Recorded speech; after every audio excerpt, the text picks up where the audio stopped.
Halo bro, Assalamualaikum warahmatullahi wabarakatuh. Jumpa lagi dengan saya Jamal Lakin.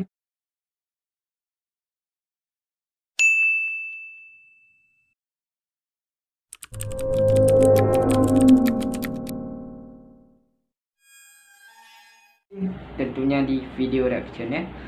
Ngomong-ngomong tentang reaction ni, kita akan reaction sebuah video dari channel Pisang Goreng Panas. Ngomong-ngomong tentang pisang goreng panas, jadi lapar pula. Bercanda. Di video kali ini kita akan reaction dari sebuah channel Pisang Goreng Panas nih. Kita akan mereaction sebuah video tentang 10 fakta unik di Malaysia yang kebanyakan orang tidak tahu. Kita sama-sama belajar tentang negara Malaysia, yaitu apa fakta-fakta unik dekat Malaysia ni. Nanti kita tengok sama-sama. Salah satunya, Malaysia ini negara paling banyak lipas kan. Menurut saya sih unik. Negara paling banyak lipas. Memang Malaysia ni memang betul-betul lah paling banyak lipas.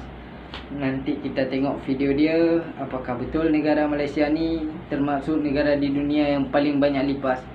Okey geng, sebelum kita lanjut ke video ni, ada tombol merah dekat bawah ni. Yang bagi kalian yang sudah subscribe, alhamdulillah, terima kasih banyak-banyak. Berkat kalian dah ada channel ni.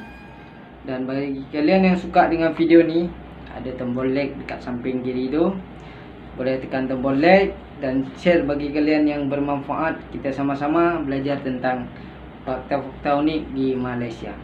Okey, tak payah lama-lama, kita akan reaction video tentang 10 fakta unik di Malaysia. Okey, let's go.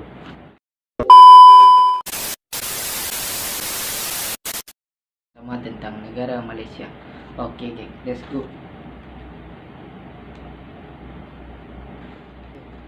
Seperti korang nak tahu, negara kita ini memang unik, berbilang kaum dan mempunyai pelbagai rahsia yang anda sendiri sebagai rakyat Malaysia mungkin tidak tahu. Tahukah anda 14 jalur bendera Malaysia melambangkan 13 buah negeri dan satu wilayah persekutuan? Ini tentang bendera Malaysia atau flag Malaysia. Bintang pecah 14 itu melambangkan perpaduan 13 buah negeri dan kerajaan persekutuan. Warna kuning pada anak bulan dan bintang melambangkan warna diraja bagi duli-duli yang maha mulia raja-raja. Warna merah pula melambangkan keberanian dan warna biru melambangkan kesucian negara. Manakala anak bulan di bendera yang melambangkan agama Islam sebagai agama rasmi bagi Malaysia. Mesti anda tidak tahu kan fakta-fakta tadi? PJP minta maaf.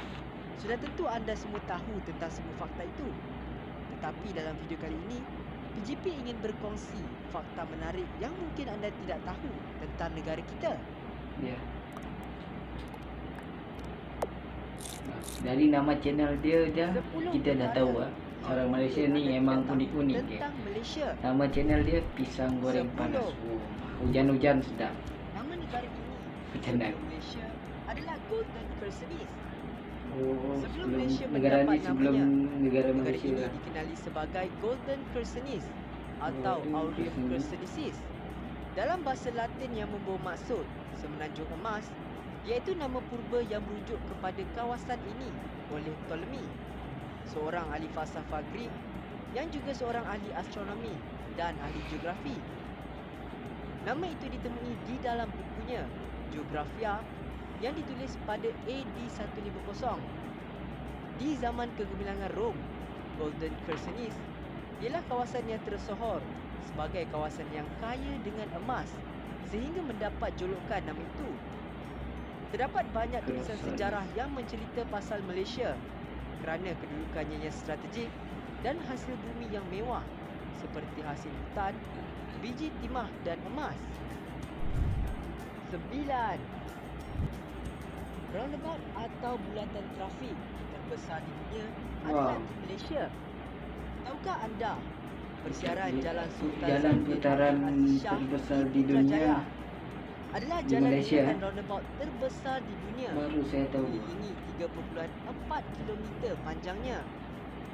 Dengan lebih kurang 15 sistem jalan keluar dan masuk di persiaran Sultan Salahuddin Abdul Aziz Shah, Tun Dr. Mahathir yang mencadangkan sistem roundabout berkenaan setelah mendapat ilham semasa lawatan rasmi beliau ke Paris dan melihat bulatan Avenue des Champs-Élysées semasa perarakan peringatan Hari Bastille.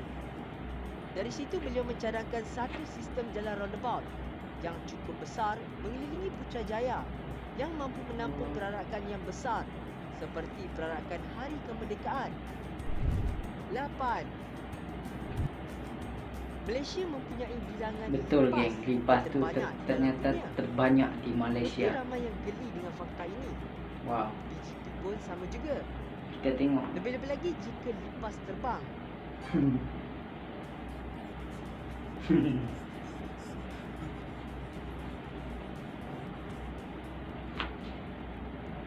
Tahukah anda bahawa lipas adalah sejenis serangga yang mampu hidup lama dan Ya, bertahan akibat serangan nuklear?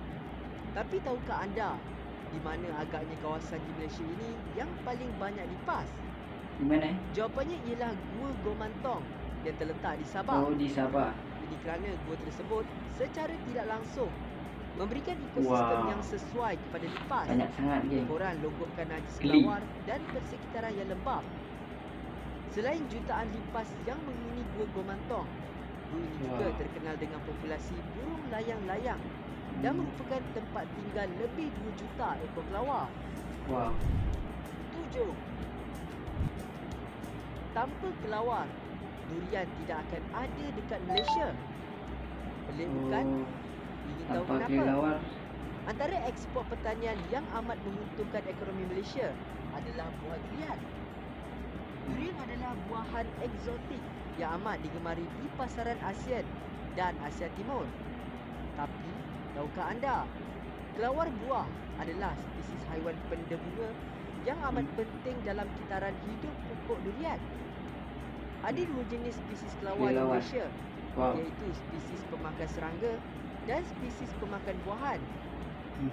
Kelawar spesies pemakan buahan amat menggemari buah durian. Kelawar merupakan spesies pendebunga paling utama pohon durian. Bunga durian hanya berkembang pada malam hari. Ini bermakna hanya spesies haiwan nokturnal seperti kelawar yang aktif di waktu malam sahaja mampu menjadi ejen pendebungaan. Menarikkan fakta ini? Oh, berarti 6. kelelawar lah yang bawa bunga ni ke Malaysia. Nama Tak kereta silap dah. kebangsaan pertama diambil Rotor. dari permainan Scrabble. Secara umumnya, rata-rata tahu kereta pertama tempatan keluaran Saga. Malaysia dinamakan Proton Saga. Hmm. Saga pula merujuk kepada nama biji benih saga. Tapi, itu hanya pendapat umum sahaja. Ah, Tahukah anda, itu bukan cerita asal-usul nama Proton Saga yang sebenarnya? Idea nama Saga terhasil apabila Encik Ismail Jaafar bermain Scrabble atau Sahiba suatu petang dan beliau membuat perkataan Saga yang membawa maksud dalam English Chronicle, Legend, Folk Tale, Traditional Story, History, Narrative dan Adventure. Kemudian, dari situlah beliau menghantar ideanya dalam pertandingan menamakan kereta nasional pertama dan Saga dipilih sebagai pemenang oleh juri dan Tun Mahathir. Tapi oh, Tun itulah Mahathir dan kisah para juri tidak tahu Proton Saga. ilham nama Saga sebenarnya bermula dari permainan Scrabble dan daripada ayat English. Fakta tambahan, kereta Proton Saga adalah kereta import terlaris di UK pada tahun 1989. 5.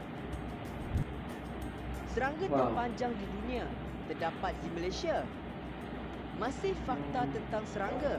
Memang serangga ni langka. Pada tahun Saya 2008, tidak pernah tengok. terdapat sejenis serangga Wow. ditemui di hutan Besar. belantara di Sabah oleh pakar pengkaji serangga. Hmm. Chan megastic Oh, atau macam ranting. Prometheus chani adalah sejenis serangga ranting yang berukuran Oh. 56 cm. Patutlah macam Dia ranting. dinamakan bersempena Datuk Chan Chiu Lun, seorang pengkaji alam semula jadi amatur di Malaysia. Hanya 6 spesimen Wah. yang ditemui setakat ini. Besar. Malah maklumat biologi, Tu spesies kalau ini kita masih dekat-dekat agak mesti kabur. kita tak Serangga perasan ini lah hidup kalau tu hanya di memang atas serangga. kanopi Tengok. limba. Wow. Pada tahun 2010, BBC pula letakkan Susah. penemuan serangga ini sebagai salah satu daripada 10 pertemuan terkini dalam dokumentari Decade of Discovery. 4. Yang keempat. Terdapat lebih dari 140 bahasa pertuturan digunakan di Malaysia. Melalui satu kajian yang dilakukan di kawasan bandar-bandar di Malaysia, frasa kamu sudah makankah?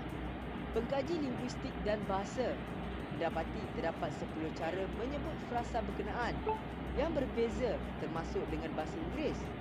Ini tidak termasuk bahasa pertuturan di kawasan Malaysia Timur yang mempunyai sekurang-kurangnya 90 jenis bahasa pertuturan dan 60 bahasa pertuturan etnik pribumi asal Borneo. Bagi pakar linguistik dan bahasa, mereka mengkaji perbezaan bahasa bukan hanya terhad pada bahasa-bahasa utama sahaja, malah bahasa pertuturan yang melibatkan dialek atau logat tempatan, Kriol, slang atau bahasa pasar, dan bahasa campuran atau bahasa rojak seperti Manglish dan lain-lain. 3. Sabah mempunyai jambatan gantung tertinggi di dunia. Wow. Siapa yang takut gayat, PGP nasihatkan boleh pergi melawat ke Sabah dan berkunjung ke jambatan gantung atau suspension bridge. PGP percaya mesti hilang gayat korang semua. Ramai yang tahu bahawa Gunung Kinabalu adalah antara gunung yang tertinggi di dunia pada ketinggian 4,095 meter di atas permukaan air laut, 10 kali lebih tinggi daripada Menara Berkembar Petronas 10 dan kali hampir separuh ketinggian Gunung Everest di Himalaya. Gunung Kinabalu merupakan gunung yang ke-20 tertinggi di dunia. Oh, yang Tetapi kedua. masih ramai yang tidak tahu mengenai kewujudan jabatan gantung tertinggi di dunia.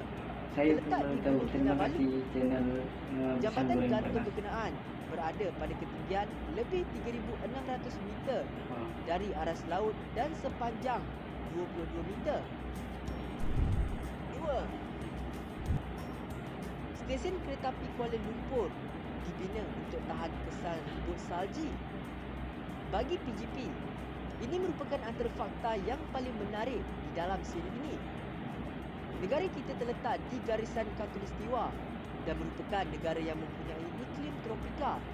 Tetapi, tahukah anda, stesen kereta api Kuala Lumpur dibina untuk menahan kesejukan musim salji sehingga ke tahap kedalaman salji setebal 2 kaki.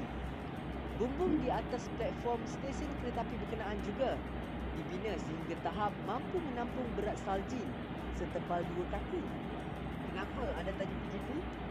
Ini adalah kerana arkitek bangunan berkenaan, Arthur Benison Hebeck, seorang bekas Brigadier General British di zaman Perang Dunia Pertama, terpaksa mengikut peraturan pembinaan yang telah ditetapkan oleh pihak berkuasa British yang menggunakan piawaian pembinaan British Standard.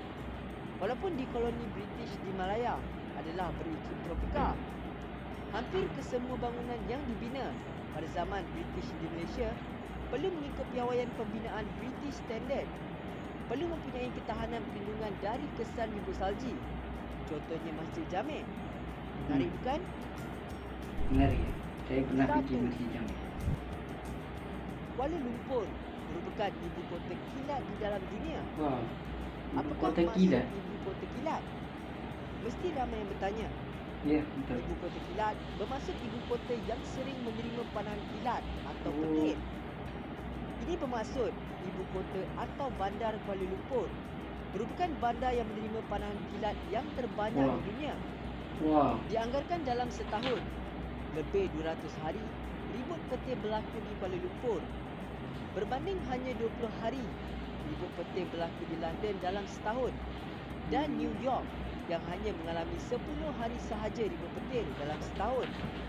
Ini disebabkan Kuala Lumpur terletak betul-betul berhampiran dengan garisan khatulistiwa di mana kerap berlakunya pembentukan awan ribut petir. Semasa pembinaan Menara Berkembar, risiko panahan petir turut diambil kira dalam senilai kebinaan di mana terdapat rangkaian saluran logam hingga ke tanah yang dipasang dengan pengalir khusus untuk mengalirkan arus kilat ke dalam sistem pembumian. Oh. Macam mana? Rangup tak fakta kami?